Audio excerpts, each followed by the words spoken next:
Thank you. Good morning. It is a beautiful day here at Cedar Lane, and we are so happy you are here with us today. I'm the Reverend Dana Edwards, and my pronouns are she and her. Whoever you are and whomever you love, wherever you are, whatever your beliefs, gender, identity, disability, immigration, or documentation status, you are welcome here at Cedar Lane. If you are new or you feel new, please share your name in the chat or raise your hand if you're here with us in person.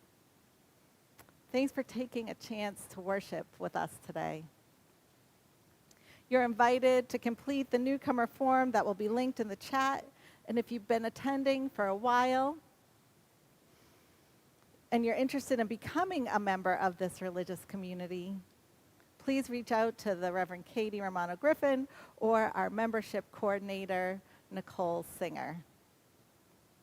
Our pastoral visitors are an extension of our ministry team.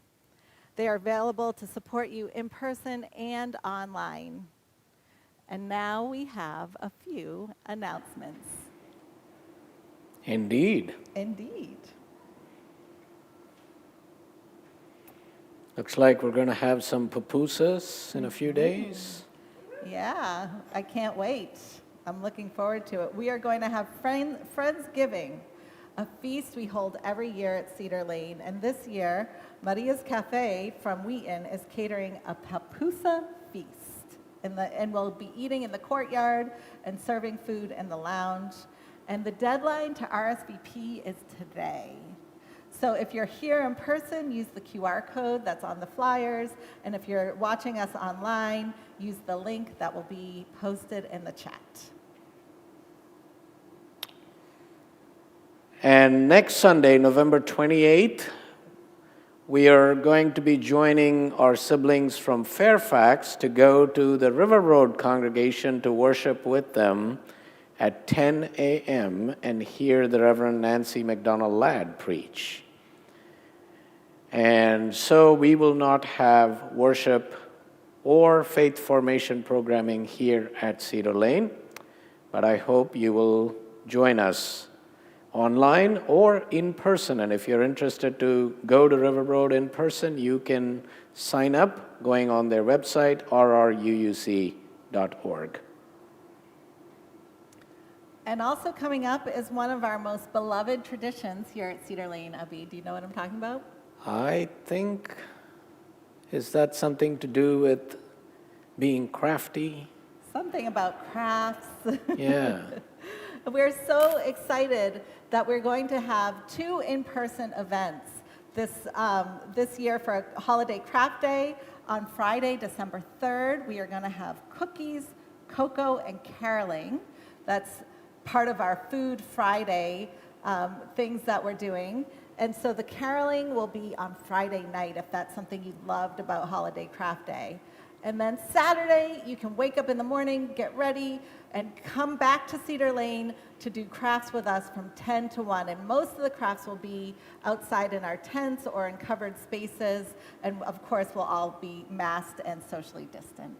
Sounds wonderful. And I love that alliteration. Yes, lots of alliteration. Yeah, good. As we enter this time of remembrance and gratitude, connection and community, we acknowledge that we gather as Cedar Lane Unitarian Universalist Church on the traditional lands of the Nacotchtank people, from which the name Anacostia is derived. They were part of the Piscataway group of tribes. We honor this day with gratitude, the land itself, and the people who have protected it through generations. We remember those who were enslaved, who worked this land without choice or reward. We remember all who have gone before, whose vision and labor helped create and sustain this religious community. In this spirit we gather, in this spirit we begin. Let us greet and welcome each other.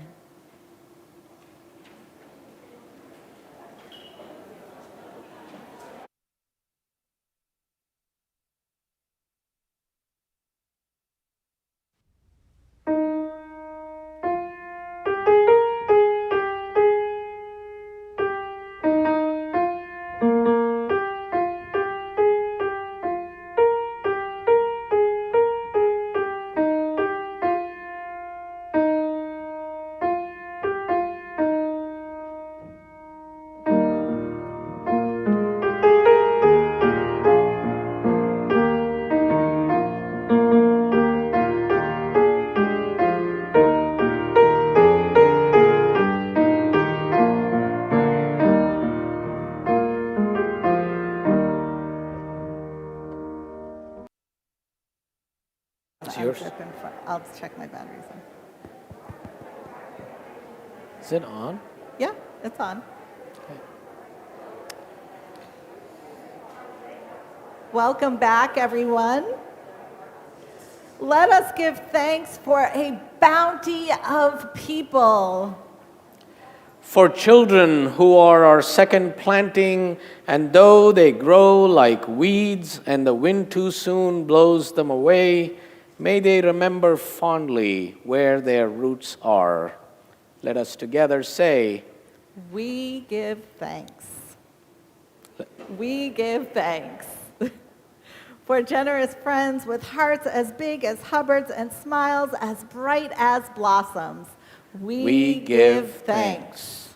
For feisty friends as tart as apples, we give thanks. For continuous friends who, like scallions, keep reminding us we had them, we give thanks.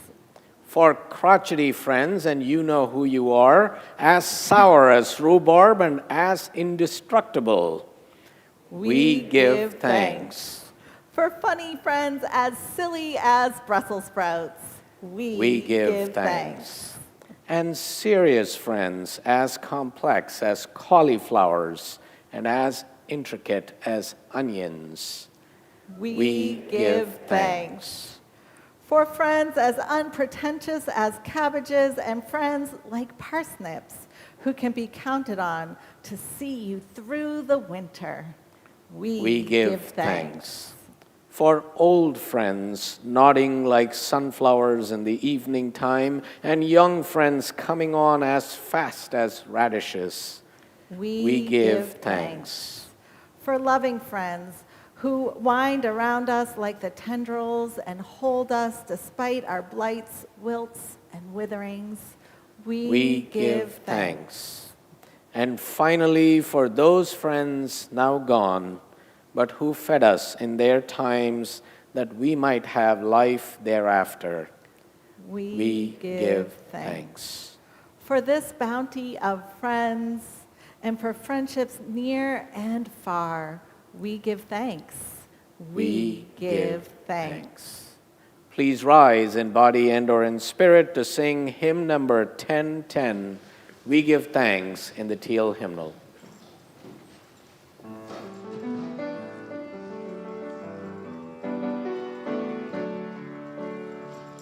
Oh, we give thanks for this precious day, for our gathered here and those far away, for this time we share with love and care. Oh, we give thanks for this precious day. Oh, we give thanks for this precious day, for our gathered and the far away, for this food we share with love and care. Oh, we give thanks for this precious day.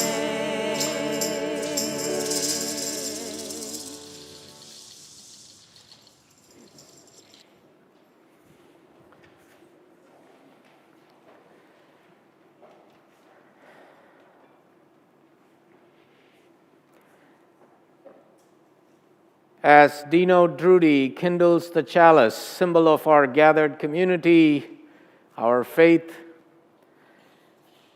please share in the chat where you are lighting your chalice from. We light this chalice this day in gratitude for all the blessings of life, for our being in community with one another, and for that greater community of which we are a part, the whole human family. May this light serve as a beacon of hope and love to all.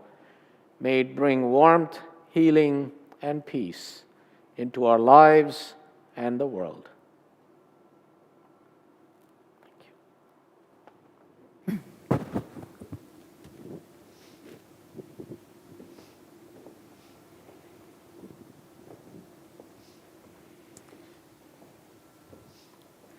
Abby, Reverend Katie, and I have a surprise for you in the Wonder Box today. We made you a special zombie Thanksgiving treat. Oh,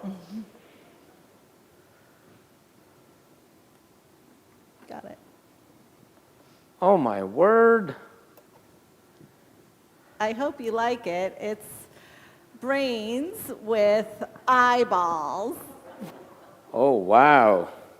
I know Unitarian Universalists have an open mind, but looks like I have an empty mind that my brains fell out into this cup. Well, let's try it then. Yes, of course. Woo. Zombie brains. My brains are a little bland, though. Next time I'll add some more spice. Thank you. This is good. Thank you. You're welcome. Well, I should probably let you get on with the story. Enjoy. Thank you. Reverend Katie, I wonder what brains and eyeballs might have to do with our story today. Érase una vez en una tierra muy lejos de aquí vivía un zombie llamado Mo. Y Mo tenía un secreto.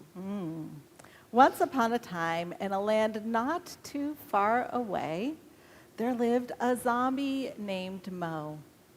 And Mo had a secret. Reverenda Dana, ¿qué es un zombie? What is a zombie? A zombie is a pretend monster that sometimes we use to help us understand ourselves better. A Mo le encantaban las verduras. Y él cultivaba todo tipo de verduras en su jardín secreto.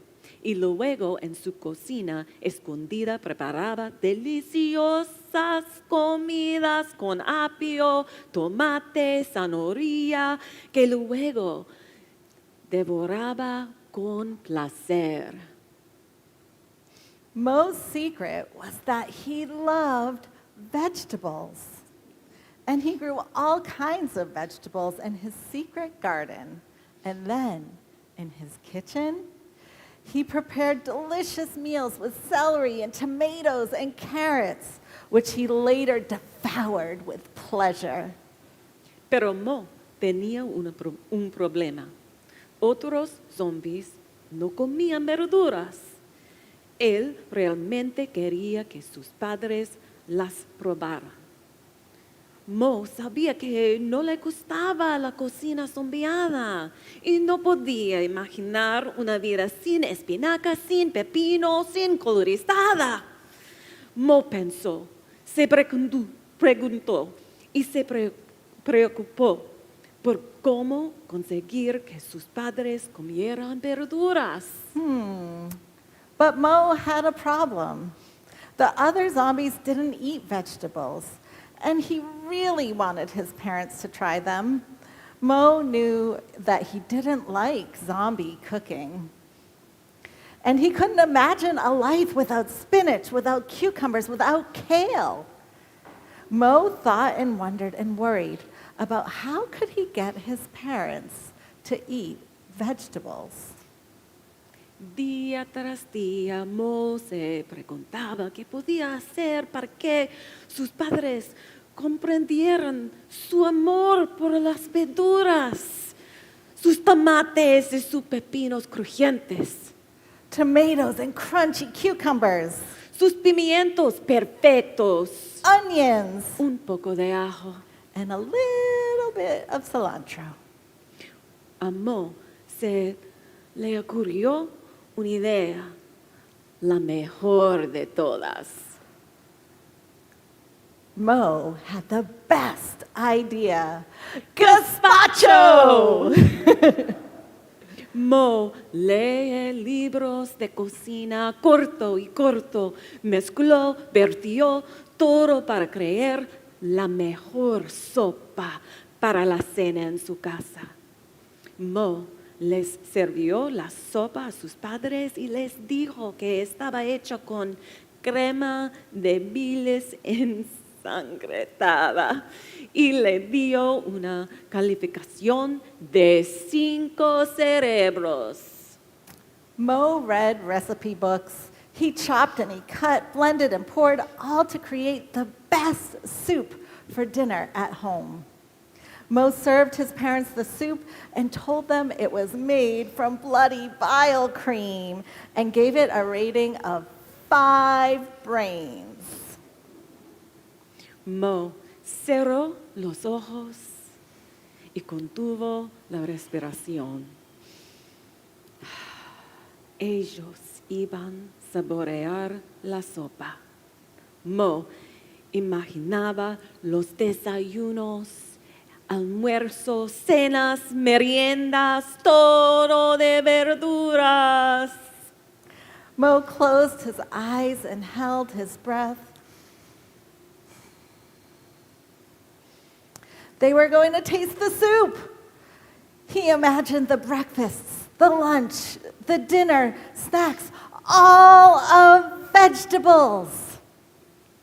La madre de Mo gritó, Dios mío, esta sopa sabe a verduras, qué asco.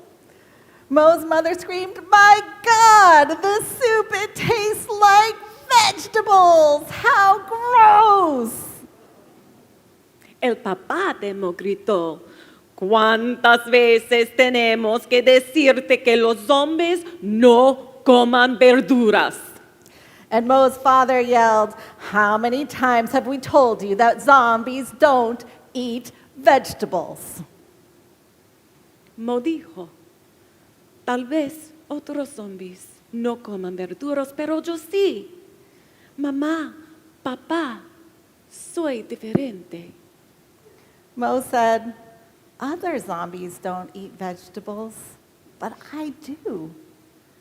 I'm different."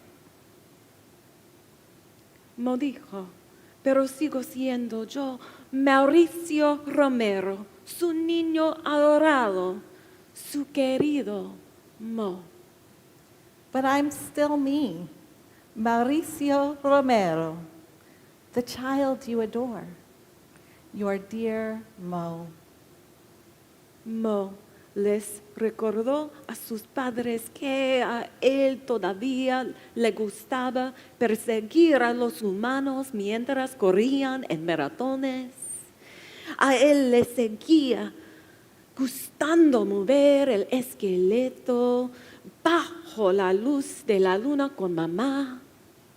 Él era un zombie, un verdadero Romero. Lo único era que a él le gustaba comer verduras.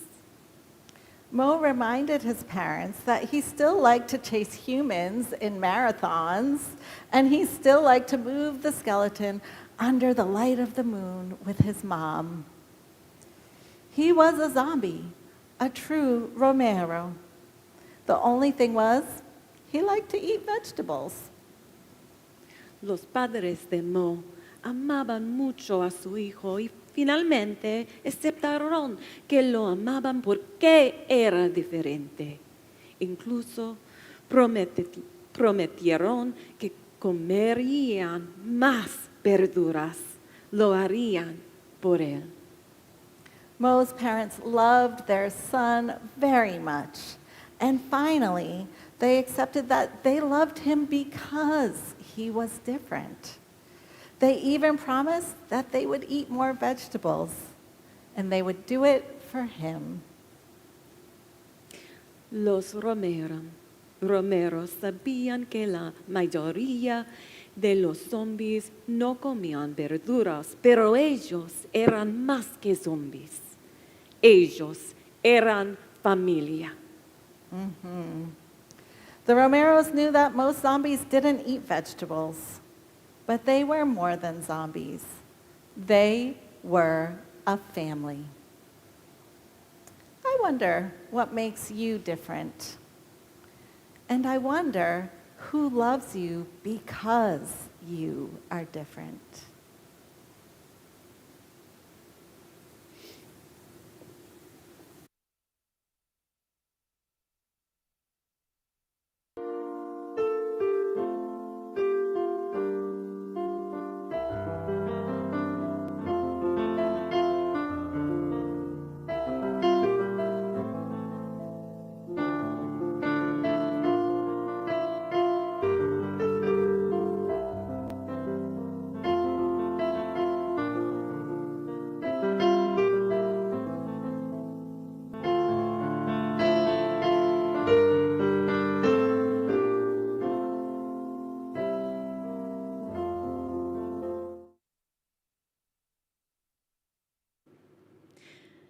Let us center ourselves for a time, inviting our mind, our body, our spirit into this space, calling upon all of the sources of love that are within, among, and around us. We gather in this sanctuary of caring across time and space, across the internet, amid the many challenges of life, a center from which we may gather to face these challenges with courage, hope, faith, and love. In this time of reflection, we lift up those in our community and beyond who are living through the significant passages, the small and extraordinary milestones of life. We welcome with joy our newest neighbors, the Alcosi family, who began residence in Bethesda last Thursday, thanks to those who donated food, supplies, furniture, and mighty labor to help the family begin their lives here. And we also mourn the loss of Edwina Hoffeld. Edwina passed away peacefully a little before 2 a.m. on November 17th after an arduous battle with cancer. We hold Edwina's husband, Terry, and their family in our hearts and prayers. We also hold Marianne Dillon, her husband, Ed, and daughter, Tamara, in our prayers as they mourn the loss of Marianne's brother, Daniel. Our caring extends beyond Cedar Lane to others whose lives are lost and whose lives are impacted by violence, calamities, the COVID-19 pandemic, both in our nation and in our world. As a loving community, we acknowledge the many feelings we may be holding in this container of love related to the Kyle Rittenhouse decision yesterday. And together, on this Transgender Day of Remembrance, most especially, we mourn the deaths of 54 transgender and gender nonconforming people who were killed in the United States this year. As we hold these losses, perhaps you're feeling grief or rage as we honor these beloved siblings who were taken from this world too soon. Author and activist Valerie Kaur encourages us to recognize these feelings in safe containers of love just like this, and to release them in these containers, channeling them into what she calls divine rage, so that we may transform this divine rage into acts of revolutionary love. In the spirit of transformation, will you join me in prayer with these words by the Reverend Sunshine Jeremiah Wolf? On this Transgender Day of Remembrance, we remember those who've been murdered for being who they are, those who face violence on a daily basis, those who have lost loved ones, and those who worry for loved ones. May we come to a time when we cease to shame children around gender roles and expression, where we allow for freedom and exploration of identity and expression, and to a world that operates from love, especially when things are difficult and confusing. May all of us who live with the threat of violence find support, strength, community, hope, and safety from violence. May all of us be embraced and held by an incomprehensible love that will not let us go. May we rest in this love. As we enter into a time of silence, I invite those among us here and online to rise and embody our spirit if you are mourning the loss or marking the anniversary of a loss of a loved one. And those who are online are invited to share names in the chat. Let us hold this silence together in this container of love.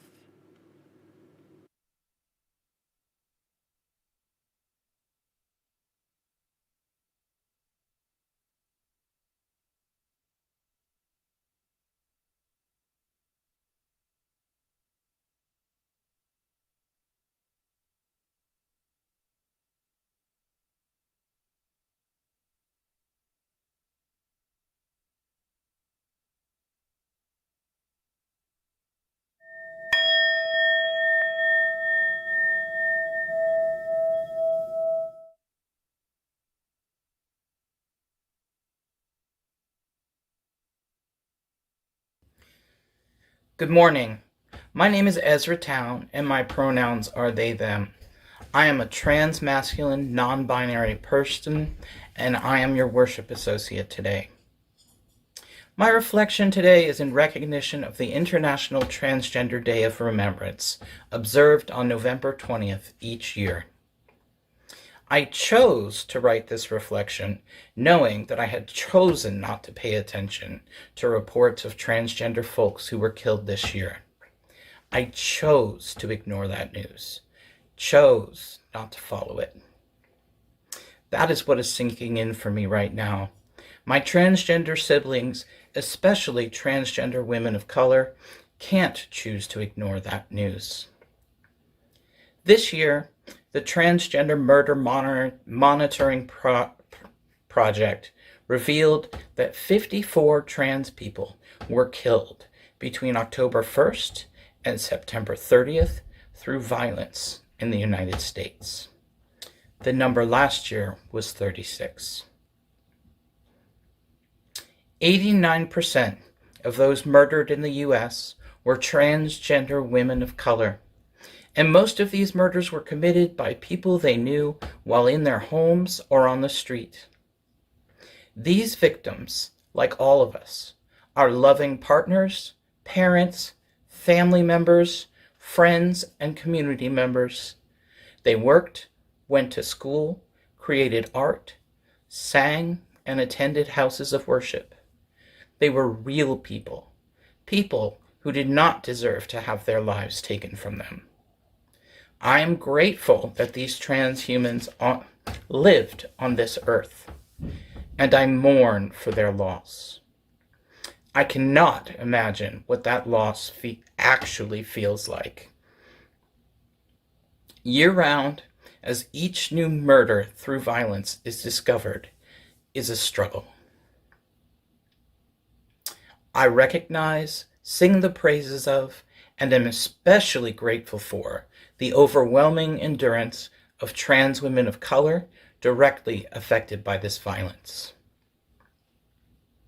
I want to lift up the following local trans feminine people of color: Adriana, Alexa, Deidre, Erlene, Jasmine, Charisse, Tamika, Tiara, Victoria, and Shemi. Your endurance is epic, and each of you are truly heroic.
is a love that we love. We rest in this loving love. We rest in this love. We rest in this love.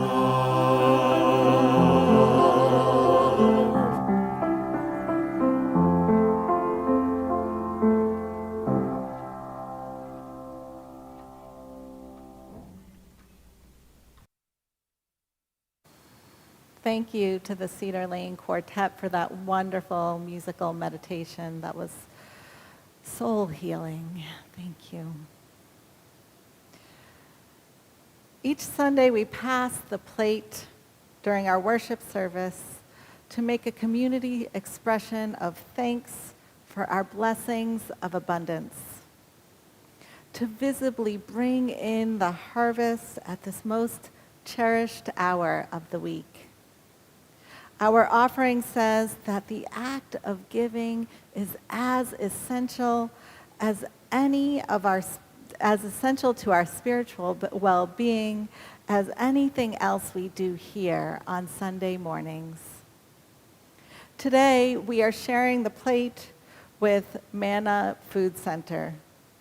The guiding mission of Manna is to end hunger in Montgomery County through food distribution, education, and advocacy. Manna's vision is that our community is a place where all people, at all times, will have access to safe, efficient, nutritious food in order to lead fulfilling lives that contribute to making Montgomery County a place where we all live in dignity. There are many ways to give here at Cedar Lane.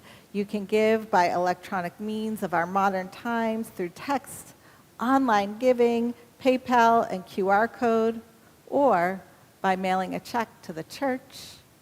Or if you're in person, you can leave a donation in our beautiful golden offering bowl in the back.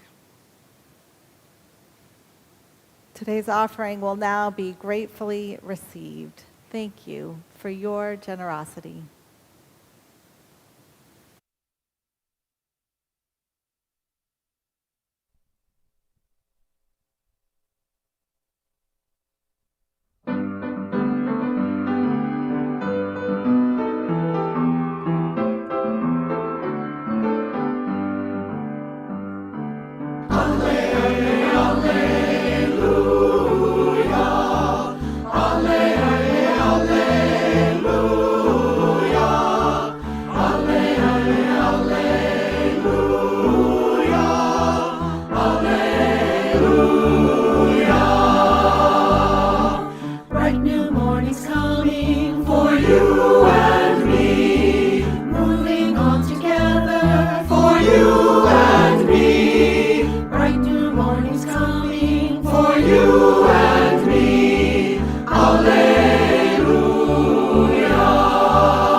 are strong.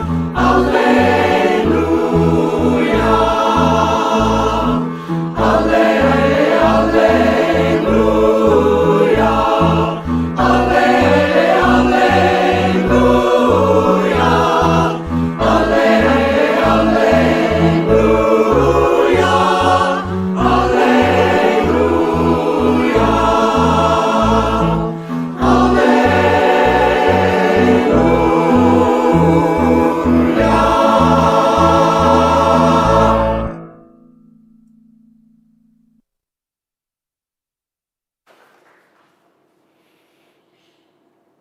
Thank you, members of the choir, and Jasmine, for that beautiful anthem.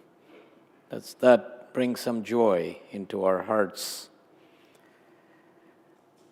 As the days get shorter and the weather cooler, we once again approach the season of gratitude, generosity, and celebration, starting with Thanksgiving this week, and moving to Bodhi Day, and then to Hanukkah, with the winter solstice, Christmas, Kwanzaa, and of course, the New Year.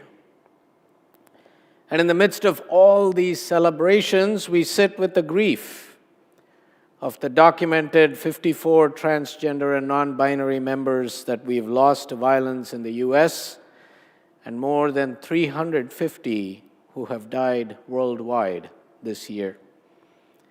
We draw our trans and non-binary siblings close in love and care and commit ourselves to working for the day when every trans and non-binary person is welcome in every space.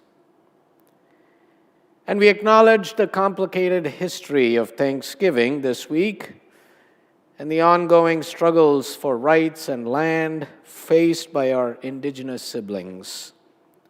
It is a challenging position in which to find oneself, wanting, needing perhaps to give thanks, and knowing the pain this day causes for many of our Native siblings. And we're also holding up the feelings of anger and frustration about the Rittenhouse verdict this week. I was totally unsurprised and still deeply disappointed that Kyle Rittenhouse was acquitted of all charges. It was clear from the get-go where the sympathies of the judge lay. And the writing, I felt, was on the wall when the prosecution asked the jury to consider charges less than murder. To quote Professor Kamud, the Rittenhouse ruling has created a kind of stand-your-ground law for the whole country, where white people now have the apparent right to travel around the country heavily armed and use violence to protect the country from whatever and whoever they believe to be threatening it. And this happened a day after Oklahoma Governor Stitt, at the last minute, granted clemency to Julius Jones, a black man on death row who for years had been claiming innocence, and then proceeded to order life without parole for the rest of his life. As the Reverend Susan Frederick Gray put it, these recent days are filled with so many reminders of the depth of disregard for the preciousness of human life that pervade our culture, and how strongly the system is built to protect and reinforce this deadly systemic racism and white supremacy. Well, it does strike me that these days that mark the continued marginalization of trans people and Native people and black and brown people, or so often we find ourselves in our congregations to be days of mourning, of naming the pain, honoring the losses, holding the anger. But the question is, how do we hold all these hard truths, the inequities and the injustices, and still lift up our gratitude for all that we have been given, for all the blessings and the privileges of life? I'm reminded of something my dear friend and former moderator of the Unitarian Universalist Association, the late Denny Davidoff wrote many years ago as she was navigating through a time of great personal loss and uncertainty in her own life. Spirit of Life, she wrote, I know that I am one of the lucky ones, gifted with health and skill and spiritual and material wherewithal to do my work in the world. Help me to make these wilderness days of uncertainty, of yearning, of disequilibrium, an experience of learning about myself and others. Renew my appreciation for the precious gift of life and remind me that even when things are not going my way, they are going my way. Even when things aren't going my way, they are going my way. Let me share something from my own life. Growing up in India, I attended a private school from elementary school through high school in the city of Coimbatore, a city in Tamil Nadu known for its textile mills and automobile industries. Now, subsidized education and scholarships were what allowed me to attend this elite school with classmates who were the children of some of the wealthiest families in the city. Now, many of you know that I love cricket and have very little clue about other American sports, including baseball. And recently, my friend Bill Sinkford schooled me in baseball and explained particularly some things that I'm just going to try out on you.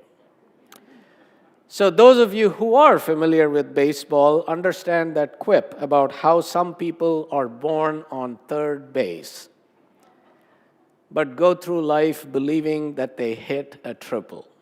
You get it, right? It took me a while, and he had to go through a lot explaining it, but finally I think I do.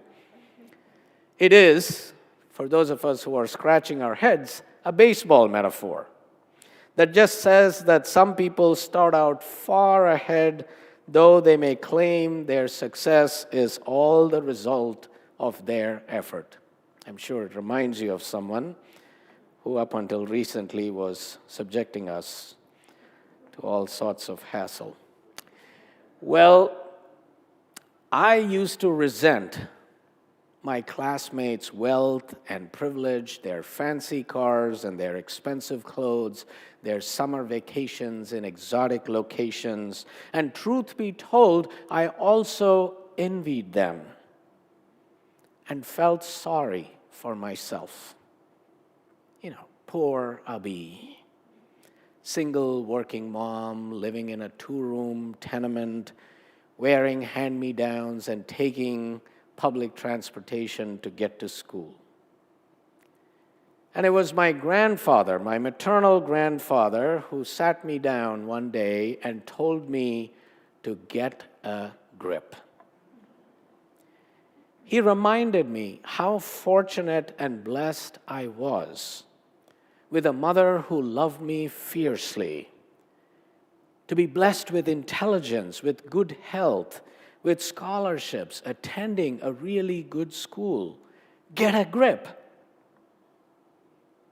You see, even when I was convinced things were not going my way, they were going my way. And over time, I even came to understand some of the privilege that came with simply being a male, being cisgender, being heterosexual, being well-educated, being American, being a minister. We all have many identities: race, gender, sexual orientation, culture of origin, immigration, documentation status, physical size and ability, occupation, education. The list goes on. Many identities. And some of these identities, like Bill said, put us on third base. And some of those identities keep us down in the dugout Another baseball metaphor. Or outside the stadium. But part of my own and part of our own spiritual life is to recognize and understand just how much we have received and find a way to live in gratitude for those gifts. And it is also about how we respond to those privileges. I realize that many of us here have been raised in the midst of unfettered capitalism and in the unholy theology of racism, sexism, and heterosexism. And in this context, the prayers of thanksgiving that are raised all too often sound a lot like a prosperity gospel. Thank you, God, for all the stuff I have, for all these nice clothes, this big house, this nice car, this ability to consume all I want. Thank you, God, for all that I have, and now please pass the cranberry sauce.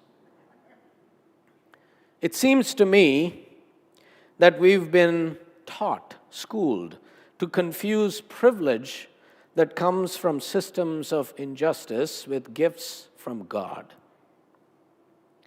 So how do I deal with being aware of my privilege because I am male or because I am heterosexual? Is simple thanks enough? Or do I need to notice how that may have benefited me for years and do something with it? How do we deal with the luck of the draw, or our DNA, or our parents' wealth, or lack thereof? How do we deal with the reality that most of us in this sanctuary are cisgender white? Is the appropriate response simply to be thankful for that? Thank goodness I'm not black, or brown, or trans, or gay, or disabled, or undocumented. Some of us on occasion may have thought that. But we know that is not an adequate response, right? Now, I know I am journeying with you into uncomfortable territory, because that's not what you may have thought about when you saw the title Living in Gratitude meant when you showed up here. But we do need to talk about some of these issues out loud and in public, because we are being confronted with violence being done in the name of these identities, and we remain silent at our peril and the peril of our society. Community activist Laurel Saxena's words expressed some of that distress with this kind of materialistic, barter-based thanksgiving. She writes, "There is no reason, not one single reason, why I deserve shelter, food, stability, safety, health, or your regard any more than any given Syrian or Afghani refugee. Not one reason. My home, my education, my business, the way I look, the way I talk, the fact that I come home to a safe, whole, healthy family every day, every one of these things is a privilege that I fell into by the random circumstance of being born in this country to parents who valued academic achievement. I or you could have just as easily been born in Syria or Burkina Faso or Afghanistan. Do you really think that you are a different kind of human being than the refugees? Do you think your privilege is earned?" She continues, "Compared to most people in the world, you and I are rich in privilege, much of it just because we were lucky enough to be born in a country fat with it. And no, that is not your fault, but that's not the same as it not being our responsibility. We have everything we need and then so much on top of that, and we can choose to exemplify to our own children one of two courses of action. We can open our clutched fists and share with our fellow humans all the abundance that exists here, or we can hoard it, greedy and bloated and fearful. There is no such thing as our own, she concludes. Every human is our own. Every hungry child, grieving mother, frightened husband, weary grandmother is our own. Nobody gets to pretend our world is a different world from the world that creates civil wars and bombs and hunger. We are all towing the same precarious, shifting tightrope of life. Anyone can fall at any time. All there is to catch us with each other. In the face of privilege that comes from the circumstances that systems of oppression create and from which we all benefit, the question becomes, what does gratitude look like? Another good friend, Annette Marquis, reflecting on her own religious journey, writes, "As a child, I learned to pray the Our Father, the Roman Catholic form of the Lord's Prayer, which ends not with praising God with, 'For thine is the kingdom, the power, and the glory forever and ever,' but rather with the line petitioning God to deliver us from evil. As I grew older," she continues, "I realized I could no longer ask God to deliver me from evil. I couldn't hide from it, safe behind a protective shield, and expect evil to dissipate on its own. I had to play an active role in dispelling evil in whatever ways I could. I came to understand that it is in the absence of love that evil propagates, and in the presence of love that evil dissipates. So instead of praying to God to deliver me from evil, I began praying for the Spirit of life to deliver me to evil, to give me the courage to go where evil exists and supplant it with love. Deliver me to evil." Now, it is a much more challenging prayer for me and for us to pray. But living in a time when the odds for evil seem to be going through the roof, perhaps that is the intention that we need to bring this Thanksgiving. That particular attitude of gratitude recognizes the many blessings of our lives and the ways we have been privileged, and it recognizes our gifts and our strengths. But it is more than that. The willingness to approach evil is a leap of faith that we can somehow help transform that evil. It is a leap of faith that is bold enough to claim that love can trump fear and that justice can trump greed. We can choose to resist. Resistance is what love looks like in the face of hate, said the Reverend Bill Sinkford. I believe that we will need to continue to imagine new ways to resist hate in the days ahead. New ways, and perhaps remembering some old ways as well. Resist hate and choose love. Choose the foolish, wasteful, patient, incomprehensible revolution of love. And we are constantly, persistently called to practice that revolutionary love. That is the ground, at least, that I am trying to stand on, and the ground I will try to point toward in this season. And so, friends, let us give thanks for the many blessings in our lives. Let us experience awe in response to the gift of life.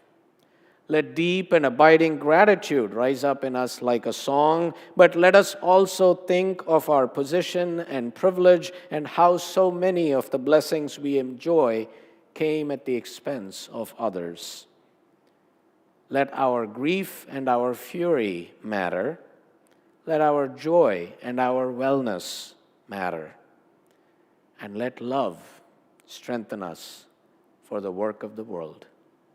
And to that, I say, Amen. Please rise in body and or in spirit to sing hymn number 21, For the Beauty of the Earth, in the gray hymnal.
In this season of gratitude and thanksgiving, may we look upon this day with gratitude for the beauty of the earth and for the splendor of the skies. May we be thankful for the life that sustains and renews us. May we be open to the grace that surrounds and surprises us. In this house of gratitude and abundance, may each of us find a place at the welcome table. And may each of us and all of us continue to do the work of living into revolutionary love in this world.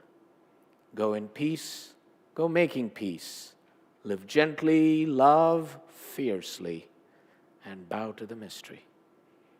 Please be seated for the postlude.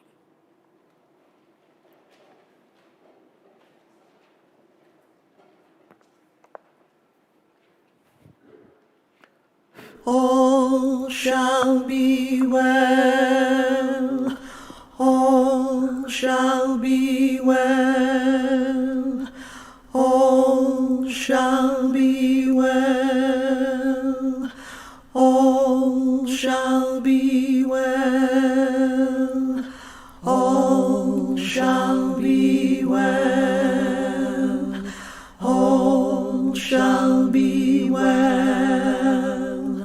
All shall be well, all shall be well, all shall be well, all shall be well, all shall be well, all shall be well.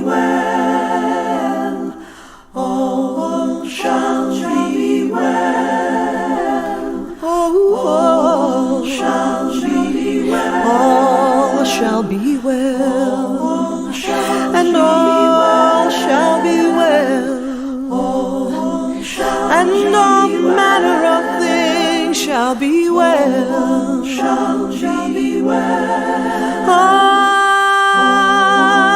All manner of things shall be well. Oh, yes, all things shall be well. All manner of things, all manner of things, all manner of things shall be well. All shall be well, and all shall be well, and all manner of things shall be well. It shall all be well. Oh,